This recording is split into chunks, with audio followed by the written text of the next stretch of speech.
Le dernier quart d'heure de Smart Bourse chaque soir, c'est le quart d'heure thématique. Nous parlons de gestion thématique ce soir avec les équipes de Galilée Asset Management et son président à mes côtés, Ronnie Michali. Bonsoir Ronnie. Bonsoir Grégoire. Le thème qu'on explore avec vous ce mois-ci, c'est celui de l'exploration spatiale, donc qui fait partie de ces grandes thématiques de marché, 25 au total, que vous avez identifiées avec votre modèle de recherche propriétaire, le codex des thématiques. Et cette tendance de l'exploration spatiale, déjà il faut le dire, c'est une tendance qui est quand même apparue assez récemment dans les marchés, en tout cas avec toute la hype que les marchés savent mettre sur un thème quand il leur plaît. Absolument, on peut se demander finalement pourquoi cette hype soudaine. La conquête spatiale, ça a commencé après la Deuxième Guerre mondiale. Apollo, c'est 1969. Finalement, pourquoi est-ce que soudainement... Pourquoi avoir attendu aussi longtemps ? Voilà, en bourse, il y a vraiment un engouement pour cette thématique. Et en fait, la raison principale, il y en a plusieurs, mais la raison vraiment principale, c'est la baisse du coût du lancement des satellites. Ça, c'est vraiment ce qui a catalysé, démocratisé l'exploration spatiale récemment. Et on va le voir, il y a énormément de possibilités d'utiliser l'espace dans la vie quotidienne. Ça devient un vrai marché. Tout à fait. Ça devient un vrai marché avec une profondeur de marché en attendant l'introduction en bourse de SpaceX. Mais il y a déjà matière à effectivement pouvoir investir sur ce thème-là aujourd'hui plus facilement. Qu'est-ce qui fait que c'est vraiment du coup une méga tendance Alors effectivement, c'est issu, c'est porté par plusieurs méga tendances. Donc la thématique exploration spatiale, elle est portée par plusieurs méga tendances. Quand c'est porté déjà par une méga tendance, c'est bien. Mais là, il y en a 3. Donc là, c'est vraiment quelque chose qui la rend vraiment structurelle. Donc il y a la révolution digitale et robotique, bien sûr. On connaissait tous la géolocalisation par satellite. On a aussi les services de communication. Je pense à AST Space Mobile, qui est en train de créer un réseau télécom depuis l'espace. On a la transmission de données sécurisées, données bancaires, données militaires. On en parle beaucoup récemment. Donc ça, c'est vraiment la première méga tendance qui va porter la thématique. Deuxième, c'est la transition énergétique. On utilise les satellites pour l'étude de la météo, pour l'étude du climat aussi. Et ça va évidemment être de plus en plus le cas. Et enfin, on a la mutation des modes de consommation, avec tout ce qui est, par exemple, sécurité à domicile, qui peut passer aussi par l'utilisation des satellites, tout simplement. La localisation d'objets, les AirTags. Alors, le AirTag en tant que tel n'utilise pas le satellite, c'est le Bluetooth. Il est relié à un réseau de téléphone, en l'occurrence l'iPhone, qui, lui, va utiliser le satellite pour localiser l'objet. Donc ça, c'est vraiment la mutation des modes de consommation. On veut pouvoir localiser ses clés, pas les perdre, etc. Il y a une vraie dimension consumer aussi derrière l'espace. Absolument. Donc ça en fait une véritable thématique structurelle. Structurelle, on vient d'en parler.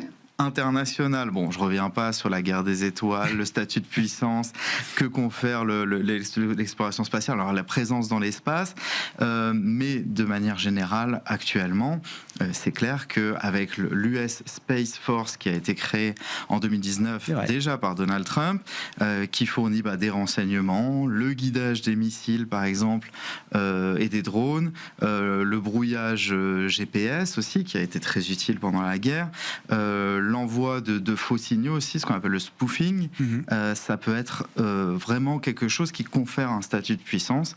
Et donc, bien évidemment, c'est courtisé par les plus grandes puissances et ça lui donne vraiment une dimension internationale. Donc, les boîtes peuvent être concentrées dans certains pays, bien sûr, mais la problématique, elle est mondiale. L'espace est même utilisé par tout le monde. Et enfin, transversal. Alors, bien sûr, il y a plusieurs secteurs dans cette thématique. Il y a l'industrie, avec les satellites, bien sûr. Il y a la défense, avec les Thales, les Airbus, Leonardo. Il y a la techno, avec le cloud et la cybersécurité. Il y a la santé aussi, avec le développement, par exemple, des médicaments en microgravité. On n'a pas le temps de tout développer, mais c'est vraiment quelque chose qui est multisectoriel. Bon, et quand on vise les étoiles, en l'occurrence, forcément, c'est un peu cher. Enfin, c'est une thématique, là, quand on regarde quantitativement, avec les données, là aussi, qui vous permettent de mettre un prix sur les thématiques, c'est pas illogique de voir que cette thématique est un peu plus chère que le reste du marché. Alors chez Galilée, Grégoire, on dit toujours on peut avoir la tête dans les étoiles, mais il faut garder les pieds sur terre. C'est ça. Voilà. Donc, n'oubliez pas les pieds sur terre. Absolument. Donc, en termes de performance, on est sur la meilleure thématique en 2024. Ah, 24. Hein. 24, ouais. plus 42%. La meilleure thématique en 2025, plus 58%. Et la deuxième meilleure depuis le début de l'année, avec plus 21%. Donc ça, c'est vraiment une thématique qui a pris son essor en termes de performance. Du coup, elle est devenue quand même de plus en plus chère. Si vous regardez le graphique qui apparaît, effectivement, ça se payait à peu près le marché. En septembre encore 2023, puis en 2024, on est monté un peu plus haut. Et maintenant, effectivement, la cherté de la thématique n'a pas vraiment baissé avec le conflit en Iran, alors que celle de l'indice a pris un petit coup. Et donc, effectivement, on se retrouve presque à 27, alors que l'indice MSCI World est, lui, à 23 fois les bénéfices. Donc, quand même, ça se paye de plus en plus cher. Avant, on était en ligne avec le marché. Vrai. Maintenant, effectivement, les performances exceptionnelles font que ça se paye plus cher. Point fort et point faible de la thématique, comment est-ce qu'on peut recenser effectivement et cataloguer les points d'un côté et de l'autre, Ronnie ? Alors, les points forts, j'ai évoqué en introduction, mais la chute extraordinaire du prix du lancement du satellite. En 2000, pour envoyer 1 kilo de satellite dans l'espace, c'était environ $18 000. Maintenant, c'est à peu près $2500. Incroyable ce chiffre. Donc, on a des lanceurs réutilisables maintenant, notamment ceux de SpaceX. On connaît bien le Falcon. Vous savez combien de fois il a été réutilisé, le Falcon, l'un des Falcons? 33 fois. 33 fois. En général, c'est une dizaine de fois, mais le record, c'est 33 fois. Ça valait bien quelques échecs au démarrage. Absolument. Pour l'utiliser 30 fois derrière. Donc, quand on sait qu'un satellite d'observation, c'est 2 tonnes, finalement, 2500 € le kilo, c'est assez abordable. En 2019, avant le lancement de Starlink, on avait 2300 satellites, on en a 15 000 aujourd'hui. Donc ça, c'est vraiment un point fort. Il y a les partenariats publics-privés aussi en point fort, le partenariat entre NASA et SpaceX, le partenariat entre NASA et Boeing, par exemple, aussi. Les deux sont pour emmener des astronautes vers l'ISS. Et puis, il y a l'implication des milliardaires, par exemple Jeff Bezos avec Blue Origin, qui vise finalement à réduire le coût d'accès à l'espace. Les points faibles, c'est la dépendance vis-à-vis de la politique, et même parfois de la géopolitique. Il y a eu des anicroches avec la Station spatiale internationale, quand il y a eu la guerre en Ukraine, par exemple, où la politique, effectivement, les gouvernements n'ont pas toujours la même vision. Donc ça peut être un point qui va faire baisser les boîtes en bourse. La question de la privatisation de l'espace aussi, qui peut se poser. Ça ouvre un champ effectivement juridique qui est vertigineux d'une certaine manière. Tout à fait. Alors, tout ce qui est juridique, ça peut être propice aux actions et ça peut être aussi un détracteur de performance. Donc on a été dans l'utilisation de l'espace finalement au service des hommes, dans un but scientifique. Maintenant, se pose la question quand même de l'utilisation commerciale. Donc ça, c'est une question qui est importante. Et puis la question des conflits d'intérêts quand même. Quand on voit par exemple Elon Musk qui critique carrément des lanceurs de la NASA en disant que ils sont pas réutilisables, effectivement, ça peut poser des questions en bourse sur est-ce que les autorisations vont être données, pas données, etc. Ça peut être un détracteur de performance aussi. Et puis un risque de réputation quand même à un moment où le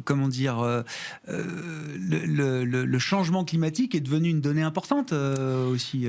Absolument, oui. Alors ça, je pouvais le mettre effectivement dans les points positifs, mais aussi dans les points négatifs. Parce que l'étude finalement de la météorologie, du climat, des catastrophes naturelles, effectivement, ça peut aider.